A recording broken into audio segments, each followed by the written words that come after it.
País de castillos, leyendas y verdes praderas. El programa de hoy es un auténtico regalo para la vista. Visitamos un país en el que tan solo viven 5 millones de habitantes, pero que tiene un carácter reconocible en medio mundo.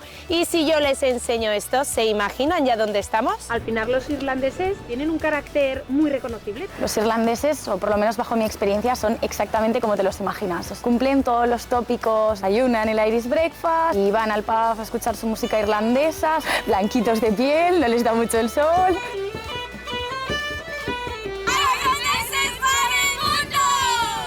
Bañarse en un barril de whisky con agua helada es una experiencia 100% irlandesa y nosotros no podíamos irnos sin probarla.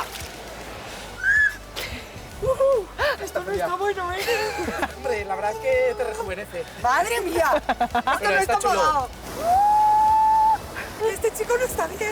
En Irlanda hay más de 3.000 castillos y en el de Blarney hasta sus piedras tienen una historia que contar. Esta piedra fue un regalo y el motivo de besarlo es que es un material prácticamente único. Te da el don de la elocuencia y no tienes ningún problema a la hora de hablar una vez que sales de aquí. Bueno, vamos a por ello.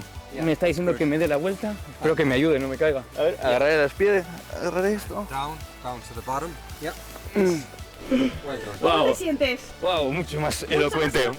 Y si mezclamos el tenis, el rugby y el fútbol, tendríamos como resultado el hurling, el deporte rey de Irlanda con más de 3.000 años de historia. Uno de los más rápidos y más antiguos de toda Europa. Se juega en un campo un poco más grande que el de fútbol y con las porterías de fútbol con los palos de rugby. Y vamos a ver qué tal se nos da. Tenemos maña y fuerza. Lo que no tenemos es puntería.